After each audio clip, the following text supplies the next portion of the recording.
Fala galera, estamos de volta para mais um vídeo da nossa série Desbravando o Ocultismo. Você esteve comigo em Madonna Popstar, Santo Star ou Demon Star? Eu espero que sim. E se você ainda não se inscreveu no nosso canal, não comece deixando para depois. Vai ali, faça sua inscrição. Se quiser receber vídeos quentinhos de novidades nossas, clique também no sininho que a gente estará toda semana trazendo novidades para você nessas vias densas sobre a história do cristianismo. E eu comecei ali nesse vídeo introdutório, além de falando de algumas místicas e desmistificações acerca de que papel é esse branco, negro? Que vias é essa da mão direita, da mão esquerda? Que lugar é este que muitas vezes traz uma mensagem de salvação, mas demonizando todos esses aspectos? O que é isso?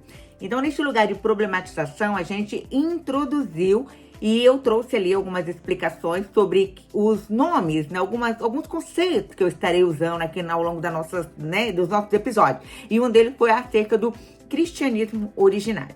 É muito importante você saber que o cristianismo ele não nasce do catolicismo como alguns aspiram, como alguns imaginam. O cristianismo ele é uma construção político-social que vai ocorrer, ali no período em que Israel estava colonizado, vamos assim dizer, imperializado pelos romanos, e neste período, alguns grupos e facções do judaísmo aspiravam à sua libertação. E baseado em suas promessas escatológicas, acreditavam que naquele período o Messias, o Hamashiach, viria e libertaria o seu povo. Muitos vieram e receberam essa nomeação enquanto libertador. Mas exatamente no período, vamos pensar aí no ano 49, 50, depois de Cristo, o Jesus, um homem comum que fazia parte de um grupo específico ali na região da Judéia, nascido em Nazaré, chamado Jesus, Nazireu, ele vai trazer algumas mensagens que vieram a ser o grande cumprimento dos profetas que vieram antes dele, principalmente os profetas maiores, aí Jeremias, Daniel. E aí, algumas pessoas vão perceber que essa mensagem de esperança e de vida, do reino de Deus na terra, ela poderia ser, então, um cumprimento da tão esperada profecia. E passam a seguir. A história conta que a Bíblia, os evangelhos, Mateus, Marcos, Lucas e também João, que apesar de não ser sinótico, semelhante, ele narra também a trajetória de Cristo na Terra. E também, algumas passagens que vão ser mistificadas posteriormente. Só que o livro de João é considerado um livro mais gnóstico, um livro mais metafórico do que os demais, que são livros basicamente históricos, Sinóticos porque eles são muito semelhantes, as narrativas são muito idênticas, muito parecidas, com detalhes à parte aí dos seus autores. Mas voltando aqui para o nosso percurso, é interessante saber que os seguidores de Cristo, eles foram escolhidos na ponta dos dedos, e 12 discípulos foram escolhidos de acordo com as suas personalidades e também de acordo com a mensagem que o Cristo queria deixar para todos aqueles que iriam ser afetados pela sua palavra. É interessante que existe um livro que eu gosto muito, que já está esgotado há bastante tempo, mas na época do meu seminário, lá em 1998, tem tempo pra caramba, eu fiquei maravilhada. Ele chama-se A Pedagogia de Jesus. Eu não me recordo do autor agora, mas você pode estar procurando. Eu sei que tem PDF, tá? Eu devo colocar ali na nossa descrição um link para você acessar em PDF, e ali você pode se debruçar sobre essa apologia acerca da escolha das personalidades de cada um dos discípulos. A Pedagogia de Jesus. Não deixe de buscar.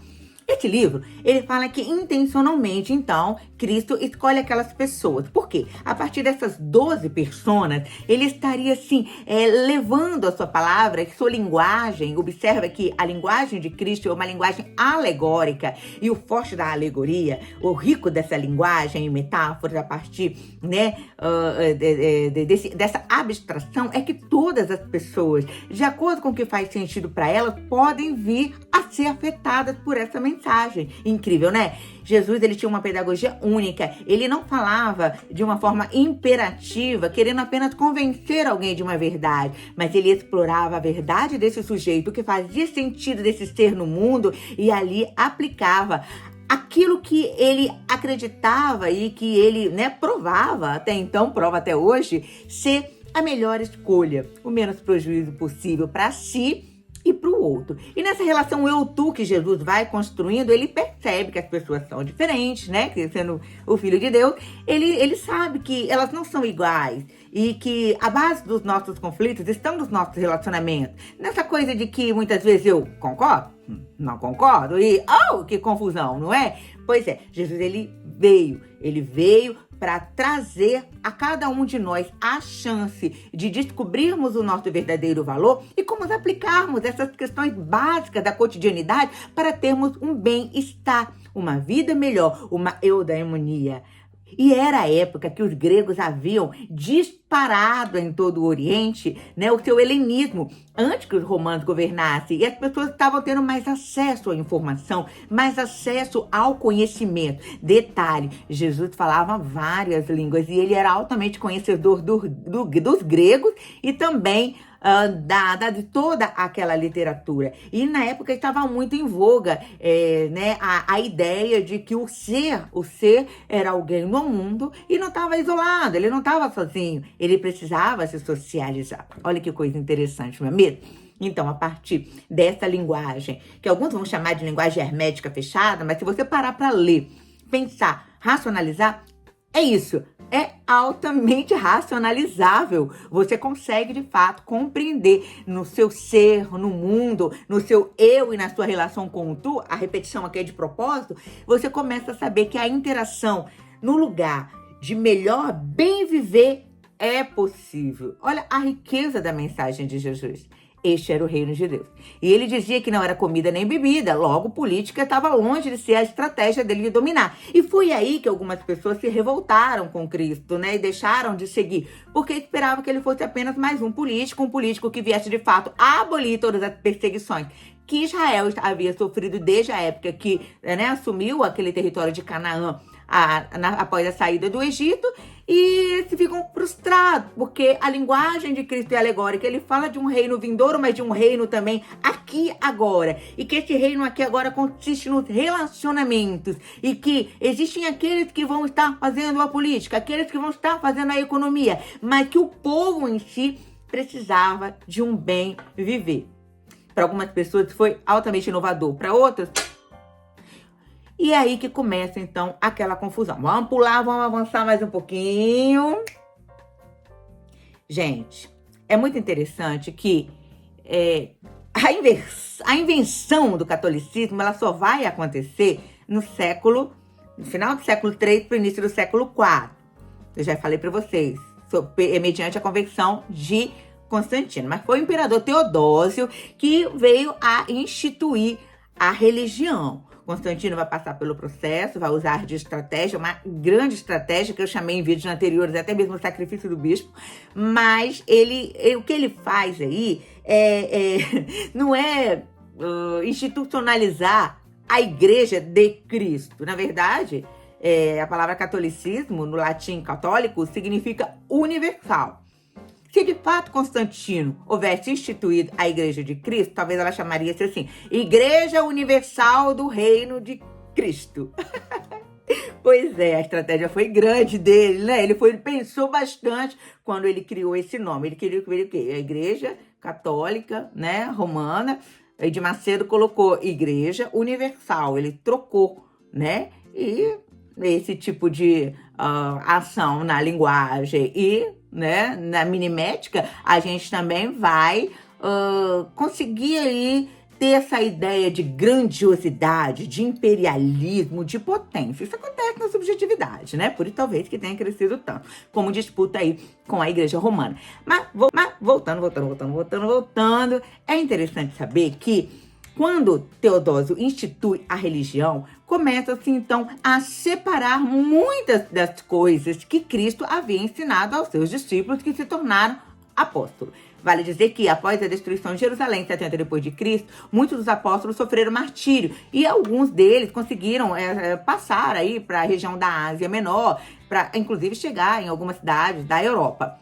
Eles pregavam a mensagem de Cristo a partir das suas perspectivas. Lembra que ele escolheu personas de acordo com as suas questões e entendimentos pessoais? Pois é, eles se espalharam e eles foram fundando as comunidades, as primeiras comunidades cristãs. Na Antioquia, na Ásia Menor, A comunidade dos cristãos era chamada de O Caminho. Então, os do caminho eram aqueles que ensinavam a mensagem de Cristo. Eles recapitulavam os ensinamentos que foram oralizados, depois transcritos por alguns deles, e ensinavam. E a partir daí eles iam fazendo proselitismo, fazendo outros discípulos. Então, isso foi crescendo de uma forma celular, foi se expandindo. E as pessoas passaram a perceber que aquele período de extrema subjugação, né, já estava ultrapassado. Eles eram sujeitos de direitos, eles eram valorizados. Uma pessoa deu a vida dela na cruz do Calvário e prometeu um céu para aquele que crê tivesse esperança. Foi altamente revolucionário. Jesus disse assim: olha, você não precisa ficar o resto da vida nesse subjugo. Você tem esperança, você tem jeito, há lugar para você no mundo. Você só precisa construir este lugar. Percebe como é altamente inovador, revolucionário e incrível para uma época que as pessoas simplesmente se lançavam sobre o jugo do outro e tendo o que comer e vestir? É o que Paulo falou muitas vezes, né? Vocês já viviam assim, vocês tinham que comer e vestir e já davam graça. Hoje vocês têm, além do comer e vestir, a chance de serem protagonistas da vida de vocês. E aí, o que vocês vão fazer?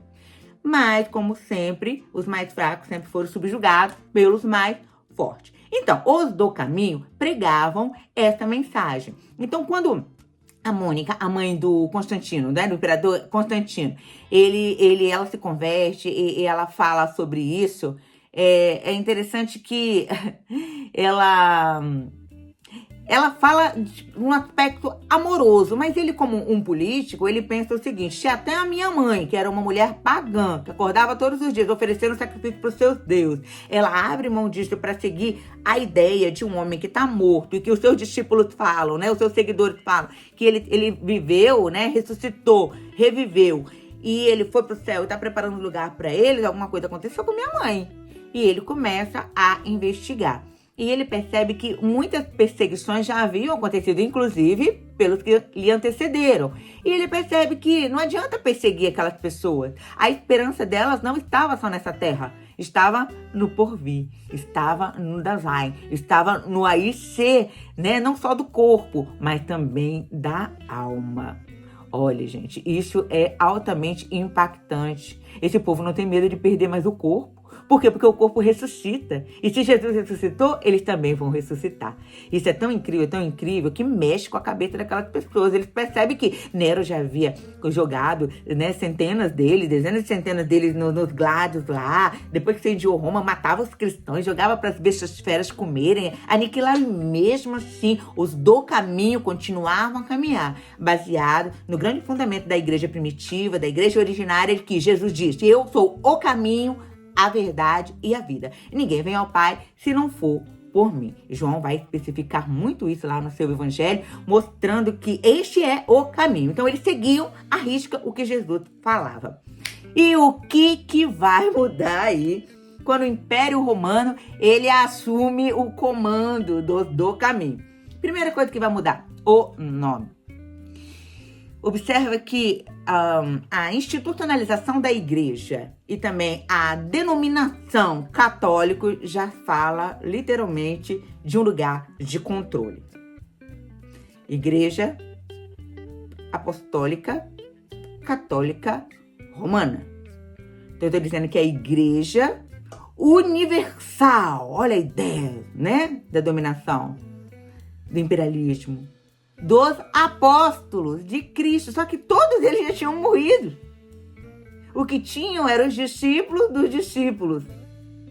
E muitos desses discípulos dos discípulos, após terem passado por diversas perseguições, foram também colocando as suas subjetividades. Com as gerações, foi se perdendo a originalidade dos ensinamentos. E é aí que ocorre o tal do pulo do gato manco, vou dizer assim. Eles começam a transcrever, a partir dessas subjetividades, aquilo que eles acreditavam ser as melhores estratégias para estar vivendo naquele momento, naquele lugar, naquela era.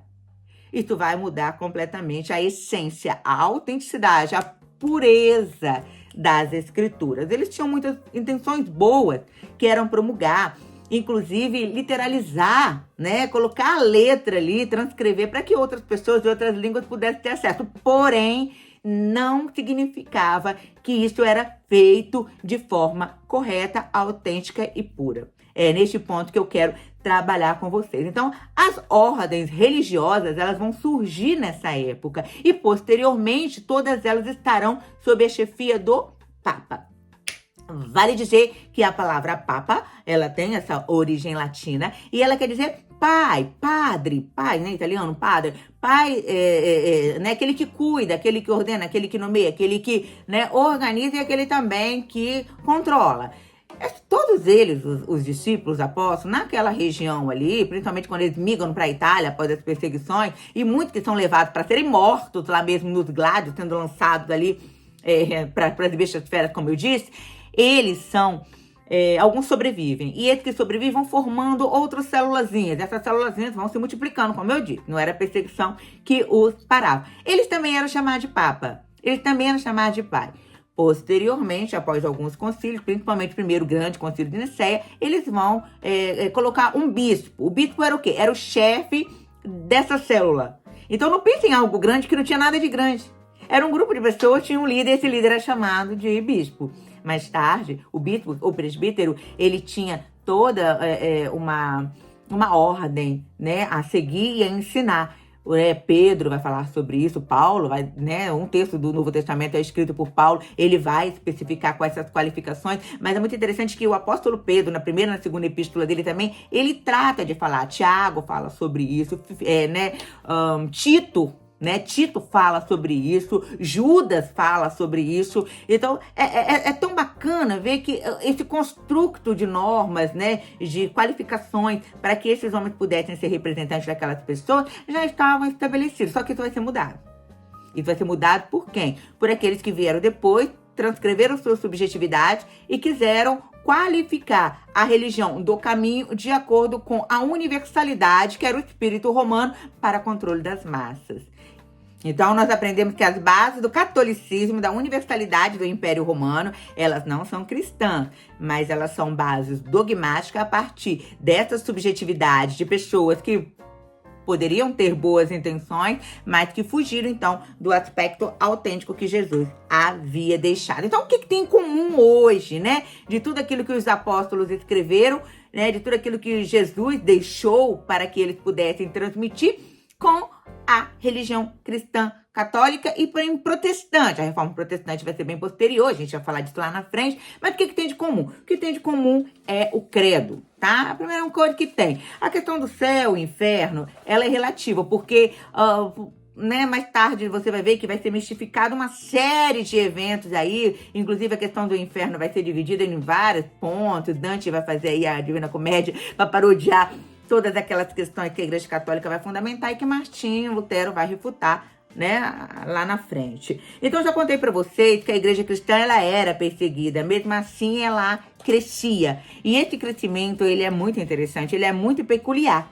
No ano 381, né, 50 anos após a conversão de Constantino, Teodósio, ele vai delimitar 5 bases aonde o cristianismo vai ser instituído como grandes células maiores que aquelas pequenininhas que eu estava falando aqui. Então, os 5 patriarcas ou 5 bispos, que eram os representantes dessas células, dessas igrejas, eles foram instituídos na cidade de Antioquia, Jerusalém, Constantinopla, Alexandria e também Roma. Gradualmente foi se espalhando por todo o Império Romano. E aí, né, a gente percebe que as igrejas, elas eram livres, elas não estavam controladas ainda pelo imperialismo romano. Mas no ano 401, o Papa Inocêncio I, ele se anuncia como o primeiro governante de Deus e começa então a aspirar o controle. É aí que o bispo deixa de ser livre, independente com as suas igrejas, com o intuito, né, de ensinar a mensagem de Cristo e passa a ter certos controles. Começa gradualmente, vai aumentando e a situação só vai piorando, se estende até os nossos dias. Você vai entender por que eu digo que só vai piorando, tá?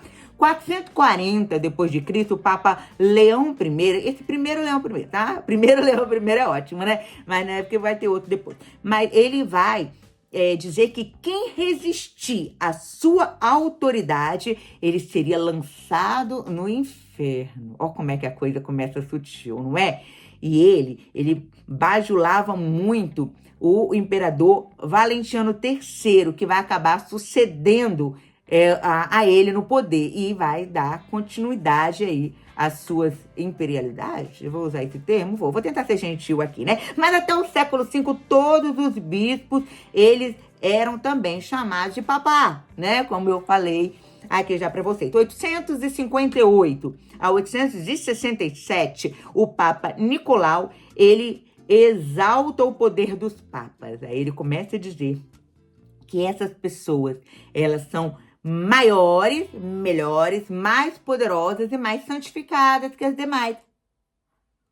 Interessante, né? E ele cria um documento datado, né, no século II, III. Ele pega um documento do século II, III para justificar, para ratificar aquilo que ele estava dizendo ali. São chamados de pseudo-decreta de Isidoro. Olha só que interessante. Se é pseudo, gente, a palavra pseudo em grego significa falso. Se é falso, né? E aí ele colocou o papado na antiguidade. Ele vai alegar que o papado ele era tão antigo quanto Cristo. Então, Cristo também era papa? Ué, mas no primeiro não foi São Pedro? Deu uma confusão aqui agora. 741 a 52. 741 a 752 depois de Cristo. O Estado Vaticano foi criado. E o Papa Estevão II, ele sacralizou o Império Romano sob a autoridade de Papa Rei. Agora não são todos os bispos papas sagrados. Agora, de todos os bispos, apenas o bispo de Roma é o Papa Rei. E Pepino, né, filho de Carlos Magno, vai instituir o reino de 1000 anos. Alegando que o reino de 1000 anos, aquele reino da promessa escatológica dos judeus, chegou. Te lembra alguma coisa? Você lembra das guerras dos judeus? Pois é, passa lá, né? Clica lá os nossos vídeos se você não viu. Você vai poder participar de algumas informações muito interessantes que vão se situar aqui nessa nova série que a gente está falando. Mas não tá falando nada de satanismo ainda. Calma, gente, calma ainda. O negócio ainda tá no lado branco da força. Eu ainda não cheguei no lado negro da força, não. Vou chegar lá. Mas sabe o pai do Pepino, Carlos Magno? Pois é, ele se arrependeu muito, muito, muito, muito de tudo aquilo que estava acontecendo. Por quê? Porque ele vai organizar um tratado e vai convencer todas as pessoas daquela região, né, dominada pelo, né, Sacro Império Romano, de que deveriam doar suas terras, doar os seus bens. As pessoas não deveriam acumular riquezas na terra. Elas deveriam entregar tudo para Deus, baseado, né, lá em Atos, quando os apóstolos tinham tudo em comum, partilhavam tudo, de modo que ninguém tivesse falta. Ele vai usar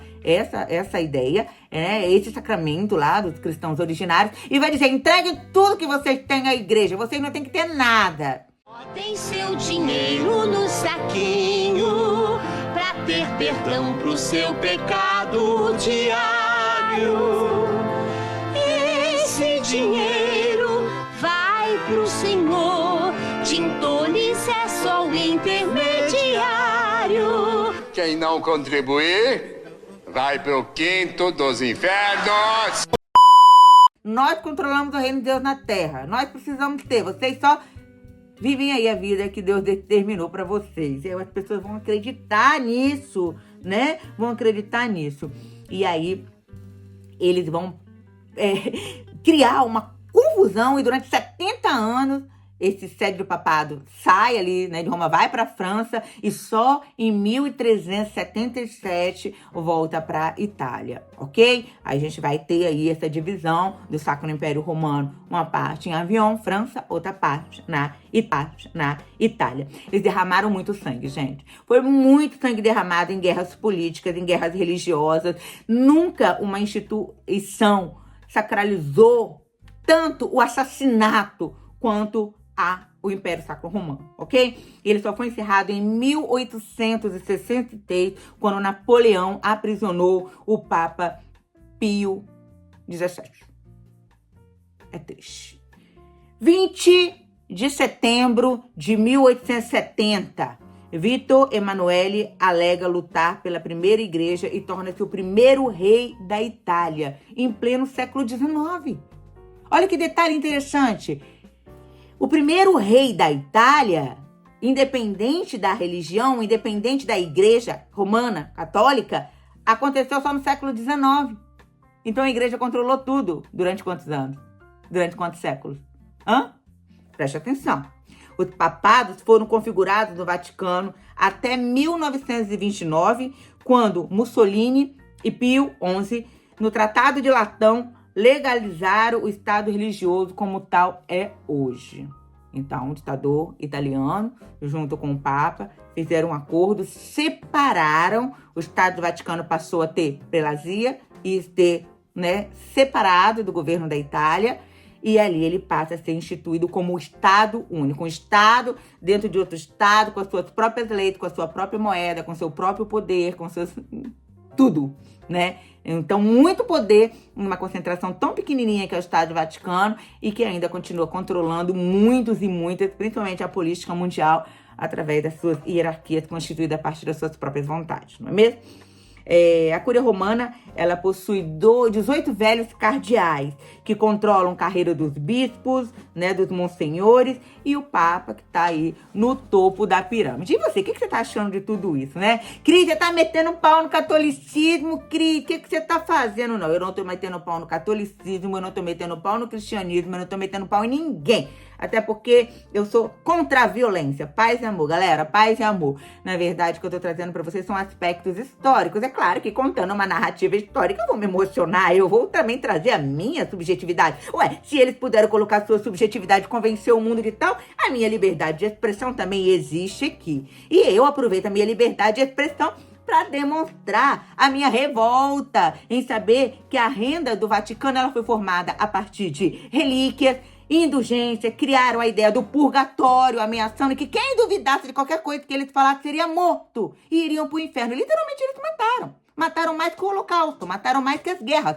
mataram mais que qualquer outra coisa. E em nome de quem? De Deus. Aí quando os muçulmanos vão lá, fazem as coisas que eles fazem, também não estou fazendo apologia nenhuma, porque Alá não manda matar ninguém, Alá não manda jogar bomba em ninguém, Alá não manda fazer terrorismo. E quando Alá fala sobre a questão da espada, Jesus Cristo também veio e falou isso. Ele falou, não pense que eu vim ao mundo para trazer paz, mas eu vim trazer divisão. E quando ele fala isso, ele não está falando que ele vai dividir, que ele vai causar guerra, que ele vai destruir, não. Ele está dizendo que quando ele falar das coisas que ele ia falar, muitas pessoas não iriam concordar. E foi mesmo, mataram ele. Não é a mesma coisa que o Alcorão fala, gente. Então as pessoas, é claro que tem os extremistas, os radicais no cristianismo, não tínhamos também? E a Santa Inquisição espanhola? Foi o quê? Não foi terrorista? Então a gente não pode ficar aqui brincando de casinha, né, gente? Fazendo a lição lá da época do prezinho, porque já tá na hora de comermos carne. Afinal de contas, o próprio Paulo diz, com leite vos alimentei, mas tá na hora de vocês comerem carne. Tá na hora de vocês amadurecerem. Tá na hora de vocês verem que as pessoas ainda estão sendo convencidas por ideias obsoletas por falta de entendimento. Oséias fala, profeta Oséias, da Bíblia Sagrada, judeus cristãos, e qualquer um que quiser fazer parte aí do grupo, dos gentios. O meu povo erra por falta de conhecimento do poder de Deus. Então, o que é o poder de Deus? Se o poder de Deus, as boas novas, foi vir para dar vida e vida em abundância, que a graça de Deus, que a favor e merecido, viesse se expandir a todos os homens, preto e branco, rico, pobre, e qualquer coisa, gente. Por que a gente quer especificar que o reino de Deus pertence a X e Y apenas? Isso não seria colocar Deus dentro de uma caixinha e dizer que ele é tão limitado, se ele é onipotente, onisciente e onipresente, e ele é Senhor soberano de todas as coisas? Oxe, tá na hora da gente acordar para a vida, não é? Então, em 1410, volta, o Papa João 23, o primeiro, também teve outro, Papa João 23, ele cobrava imposto de todos os prostíbulos, contabilizando no orçamento do Vaticano. Então, os prostíbulos, eles eram, na verdade, não eram legalizados, eles só eram institucionalizados. Legalizados, não, mas podiam funcionar, né? Aí foi criado para poder, eu tenho que rir, para poder fazer movimentar aí o capital, girar o capital. O que acontece? A ideia do sexo sujo, né? Que o sexo só podia ser motivo de procriação, que era só essa função, né? Multiplicará, deixará o homem, teu pai, tua mãe, te ama a mulher, ter uma só carne, multiplicar, você encher a terra tá só enchendo, só, não podia ter prazer, nada. Quando o homem, o homem queria ter prazer, ele podia ir lá no prostíbulo, né? Escolher lá quem ele quisesse, desde que o prostíbulo pagasse imposto ao Vaticano. Legal, né? Gente, Tetzel, dessa época aí, ele tornou-se famoso por vender um documento que dava direito antecipado de pecar. Então você ia lá pecar, porque com a sua mulher você não podia ter prazer, não. Nem dar prazer pra ela. Ai, coitada das mulheres. E aí, né, afinal de contas, acho que todas as mulheres que queriam, de fato, ter prazer, tinham que se alinhar a Lilith, lembra? No Vida Madonna eu falo sobre isso. Pois é. Então, as mulheres que davam prazer tinham que ser as prostitutas, porque as prostitutas pagavam propina pro Papa. É simples assim, gente. Vamos acordar. E aí, esse documento dava direito. Aí você comprava o documento, ele te dava um direito antecipado de pecar contra Deus. Porque se você pecar... Olha aí como que surge o negócio. Se você pecar contra Deus, a Maria, a mãe de Deus... Deus tem mãe?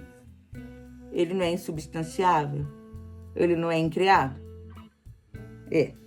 Mas aí tá, vamos voltar aqui pro documento do Texas. Ela vem à Terra e ela te perdoa. Maria, a mãe de Deus. Mas ele deve estar falando de Deus Jesus, porque Jesus tinha sido deificado. Até então, nós vamos ver que Jesus, ele é o único mediador entre Deus e os homens. É interessante que Timóteo fala Jesus Cristo, homem. Ele não fala que Jesus Cristo mediador entre Deus e os homens, Jesus Cristo Deus. Ele diz Jesus Cristo homem. Lá na frente a gente vai no outro vídeo, nos próximos vídeos eu vou falar sobre Ário. Ário foi um homem que questionou, né, lá atrás, né, lá nos primeiros séculos, e ele disse assim, gente, vocês estão colocando Jesus como Deus? Jesus não é Deus. Jesus, ele foi, né, claro, santificado, veio ao mundo, colocou, não tem. Aí eles criaram a doutrina da Trindade, para poder convencer as pessoas, porque eles precisavam criar a ideia de que um homem se tornou Deus, e essa mulher que gerou ele tinha que ser igual a Ísis, que gerou Horus, ela tinha que ser virgem, né? A lenda de Ísis e Osíris.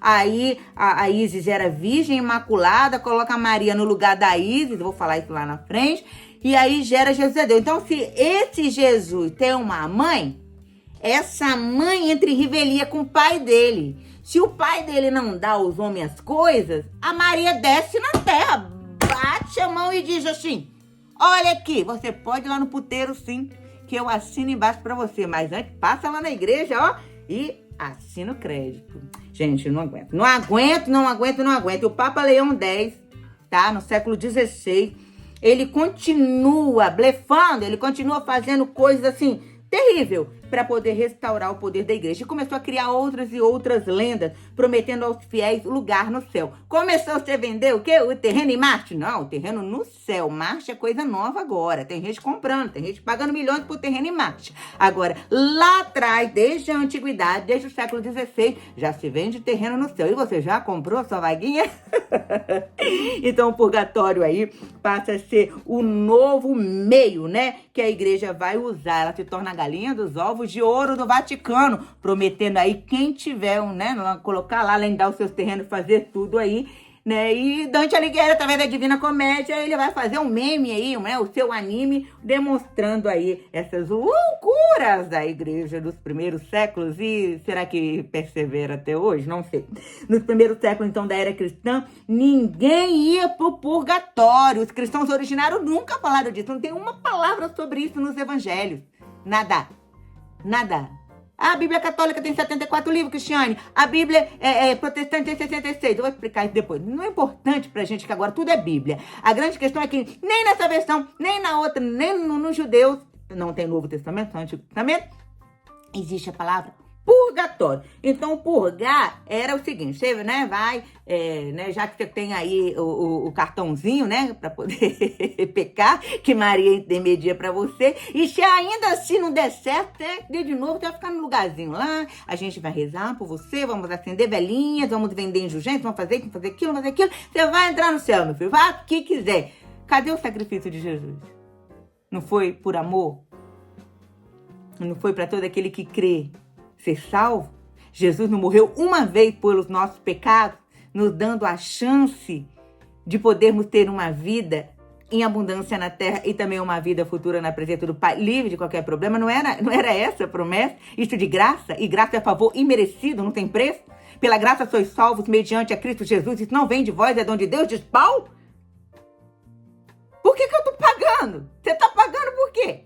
Tá? Você falando que não é para dar dízimo, não. Eu falei nada disso. As igrejas, as instituições religiosas, como as outras instituições de caridade e com lucrativo, sem fim lucrativo, tudo gira em torno de dinheiro. Então, se você tem algum compromisso com alguma igreja, com alguma denominação, você deve dar, sim. Contribuir, sim. Afinal de contas, tudo tem que pagar nessa vida, não é? Eu moro nos Estados Unidos, tudo eu pago aqui. Eu pago até para pagar.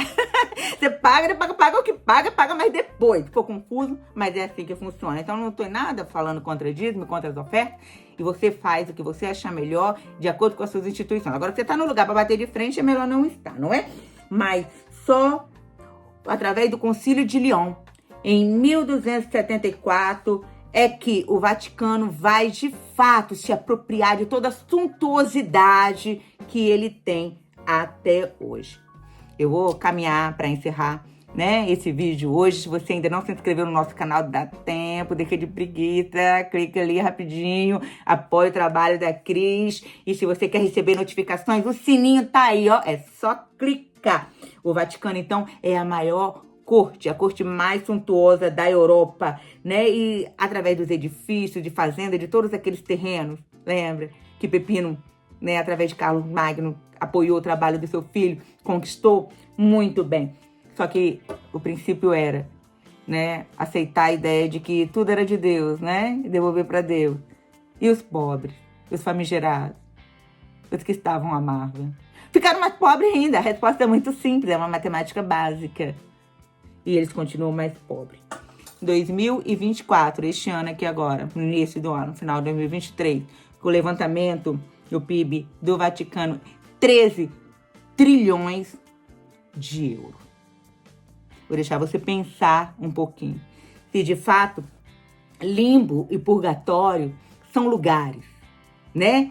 São lugares intermediários para que as almas dos coitados se limpem e as pessoas precisam continuar pagando tanto para isso.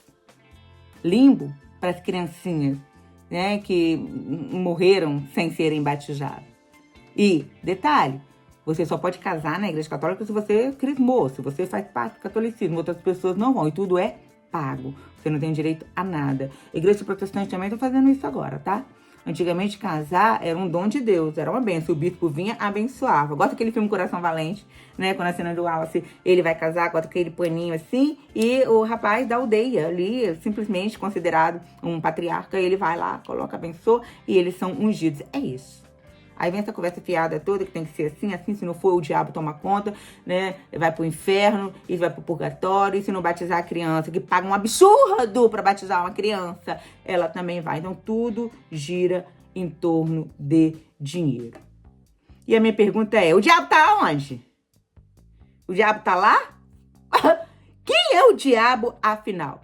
Então, o diabo, como uma figura mítica ou doutrinária, cuja referência influenciou e influencia até hoje a prática de indivíduos e instituições, ele está muito vivo e tradicionalmente foi personificado como príncipe das trevas. Mas, afinal de contas, sendo o diabo verdade, onde ele esteve esse tempo todo? Galera, eu volto, hein? Eu volto e eu vou falar agora do diabo. Agora nós vamos bater um papo sobre ele. O diabo falando que se prepara, porque se você não tá gostando, eu sinto muito. Se você tá gostando, o negócio vai piorar.